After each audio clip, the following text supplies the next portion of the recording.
Hello friends, मैं आपका अपने channel money sir H study में स्वागत करता हूं। फ्रेंड्स, आज हम जानने वाले कक्षा 9वीं वार्षिक परीक्षा 2022 की तैयारी के लिए सामाजिक विज्ञान के बहुत ही महत्वपूर्ण प्रश्न।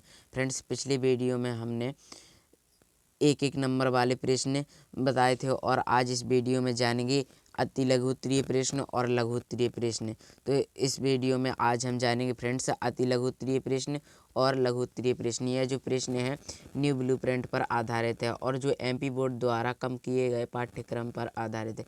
एमपी बोर्ड द्वारा पाठ्यक्रम कम किया गया है उसी पर आधारित यह क्वेश्चन है। और हाँ फ्रेंड्स, पिछली वीडियो में जो क्वेश्चन है वह एक एक नंबर वाले क्वेश्चन है अध्याय 2 के, और यह भी अध्याय 2 से ही लिए हैं। हमारा अध्याय 2 है यूरोप में समाजवाद एवं रूसी क्रांति।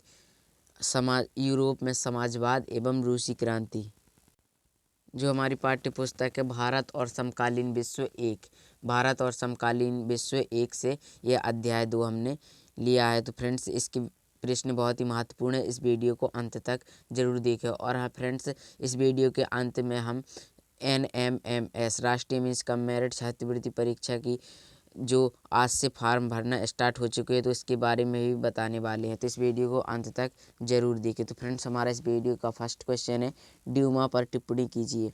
तो ड्यूमा पर टिप्पणी कीजिए, इसका उत्तर हो जाएगा रूसी संसद का विधानमंडल। रूसी संसद का विधानमंडल ड्यूमा के नाम से जाना जाता है। 1905 की क्रांति के दौरान जार ने एक निर्वाचित परामर्शदाता संसद या ड्यूमा के गठन पर अपनी सहमति दी थी।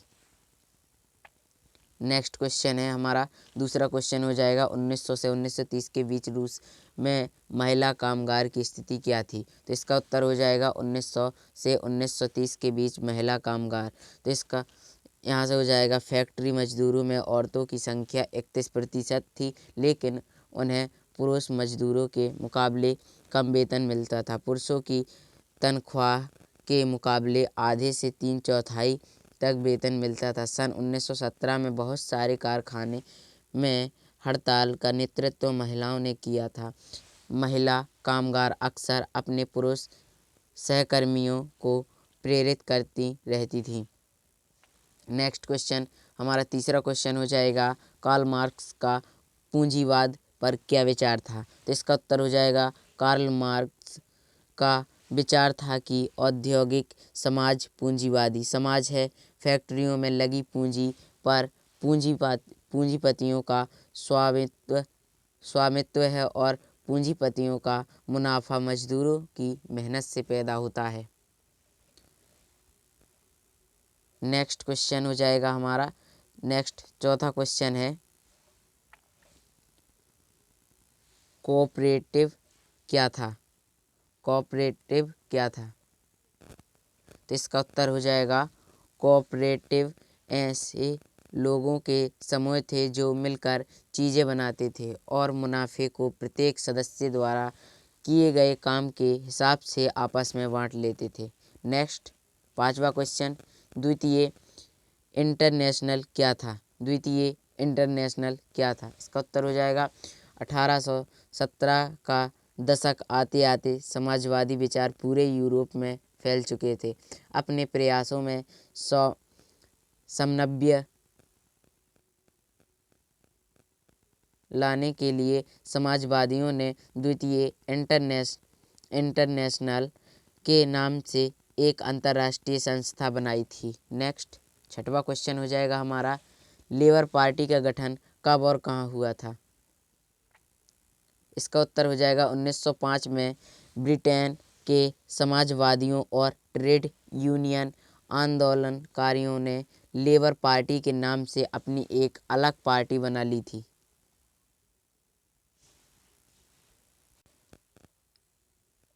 सातवां क्वेश्चन है खूनी रविवार की घटना क्या थी। फ्रेंड्स, ये वेरी इंपॉर्टेंट क्वेश्चन है, खूनी रविवार की घटना क्या थी।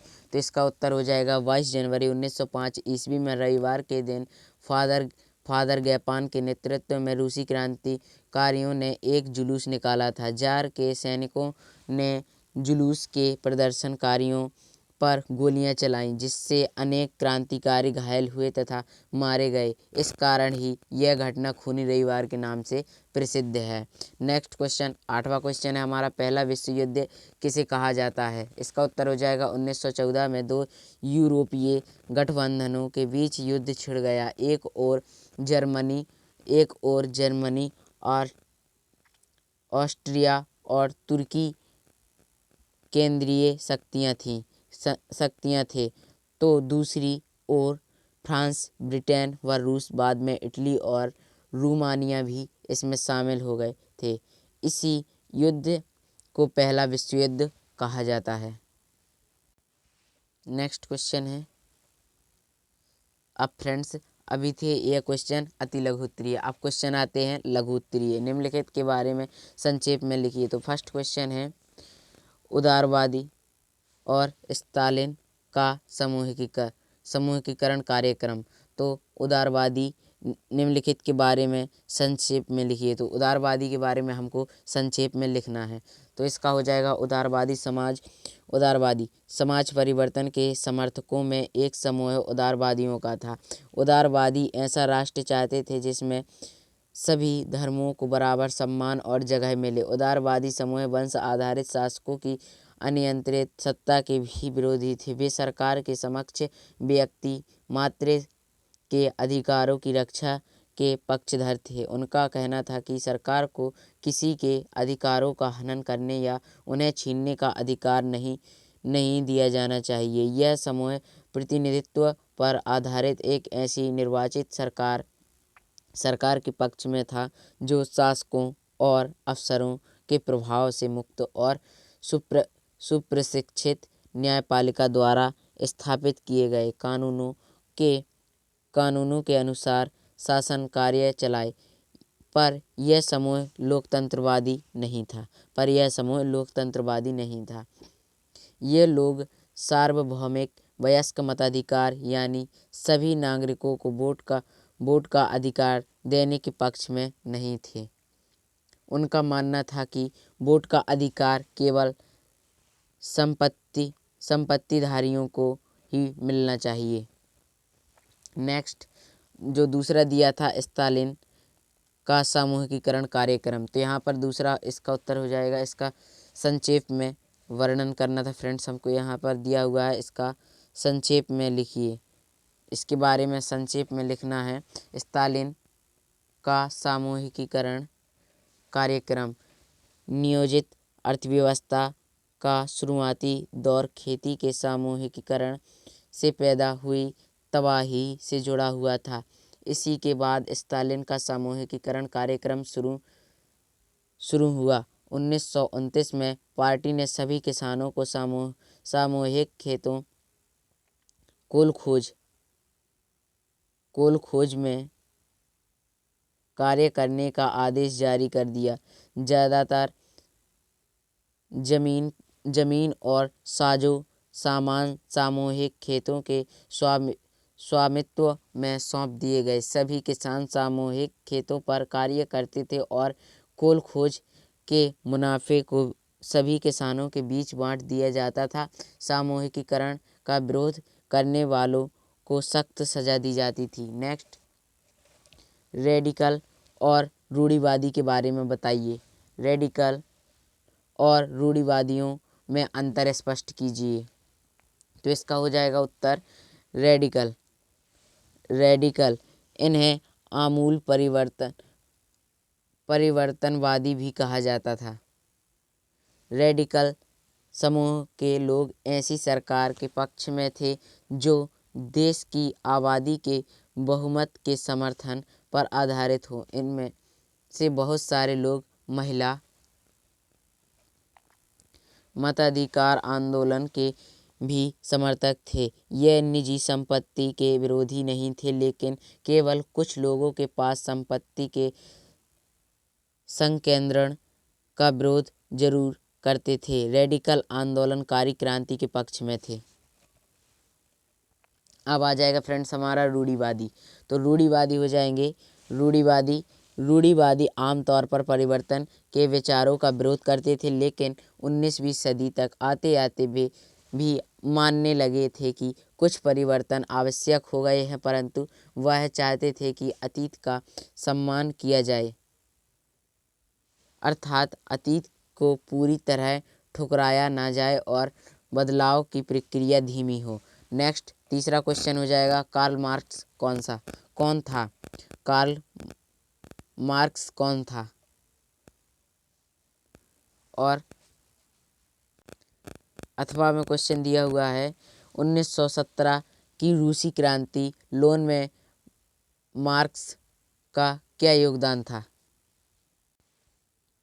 तो इसका उत्तर हो जाएगा कार्ल मार्क्स वह प्रथम विद्वान था जिसने समाजवाद को एक वैज्ञानिक रूप दिया। कार्ल मार्क्स का विचार था कि औद्योगिक समाज पूंजीवादी समाज है। फैक्ट्रियों में लगी पूंजी पर पूंजीपतियों का स्वामित्व है और पूंजीपतियों का मुनाफा मजदूरों की मेहनत से पैदा होता है। मार्क्स का विचार था कि जब एक निजी पूंजीपति इसी तरह मुनाफे का संचय करते जाएंगे तब तक मजदूरों की स्थिति में सुधार नहीं हो सकता। अपनी स्थिति में सुधार लाने के लिए श्रमिकों को पूंजीवाद व निजी संपत्ति पर आधारित शासन को उखाड़ फेंकना होगा। मार्क्स को विश्वास था कि पूंजीपतियों के साथ होने वाले संघर्ष में जीत अंततः श्रमिकों की ही होगी। उनके विचारों ने रूसी बुद्धिजीवियों तथा क्रांतिकारियों को विशेष रूप से प्रभावित किया। नेक्स्ट लघु उत्तरीय का चौथा प्रश्न है, प्रथम विश्व युद्ध का रूस की क्रांति पर क्या प्रभाव पड़ा? तो इसका उत्तर हो जाएगा प्रथम विश्व युद्ध में रूस इंग्लैंड तथा फ्रांस की ओर से युद्ध में सम्मिलित हो गया था, परंतु पर्याप्त अस्त्र शस्त्रों व रसद के अभाव के कारण युद्ध में रूसी सेना को अपार हानि हुई। अनुमानतः 20 लाख सैनिक युद्ध के मारे गए, असंख्य घायल हुए तथा 20 लाख बंदी बनाए गए। आर्थिक दशा भी शोचनीय हो गई थी। जनता में रूस के शासन के प्रति असंतोष की भावना उत्पन्न हुई, जिसने एक क्रांति का रूप ले लिया। नेक्स्ट पांचवा क्वेश्चन है और ये हमारा छठवां क्वेश्चन है। तो छठवां वेरी इंपॉर्टेंट क्वेश्चन है, रूसी क्रांति की सफलता के कारण बताइए। तो फ्रेंड्स हमको इसमें रूसी क्रांति की सफलता के कारण बताना है। तो इसका उत्तर हो जाएगा रूसी क्रांति की सफलता के निम्नलिखित कारण थे। इसका पहला कारण हो जाएगा प्रथम विश्व युद्ध के चलते रहने के कारण यूरोपीय राष्ट्र क्रांति के दमन में सहयोग नहीं दे पाया। दूसरा कारण हो जाएगा रूसी क्रांति के विरोधियों में परस्पर फूट थी, जिसका लाभ क्रांतिकारियों ने उठाया। नेक्स्ट तीसरा हो जाएगा रूस की जनता में जार के शासन के विरुद्ध व्यापक असंतोष था, अतः क्रांतिकारियों को व्यापक जन समर्थन मिला।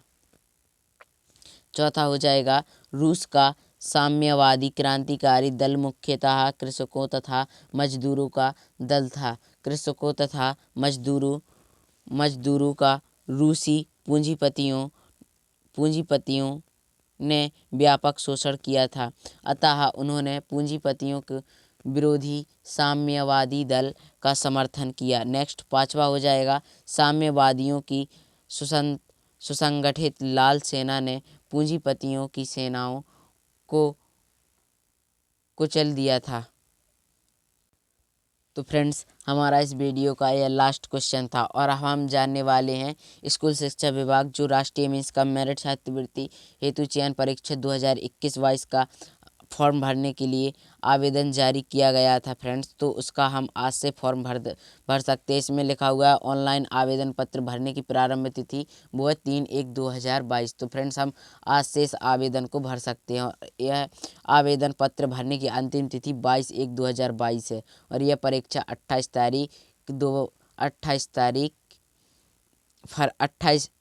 18 फरवरी 2022 रविवार 18 फरवरी 2022 को होनी है। परीक्षा निःशुल्क है। और अगर फ्रेंड्स आप राष्ट्रीय मिस कम मेरिट छात्रवृत्ति परीक्षा के बारे में डिटेल में जानना चाहते हैं तो हमने एक वीडियो अपलोड किया है इसी से संबंधित, तो आप उस वीडियो को ज़रूर देखें। तो फ्रेंड्स हमारा ये वीडियो पसंद आया हो तो इस वीडियो को लाइक करें और अपने फ्रेंड्स के साथ शेयर भी करें। ऐसी वीडियो पाने के लिए हमारे चैनल मनीष आर्य स्टडी को सब्सक्राइब करें। Thanks for watching video. जय हिंद, वंदे मातरम।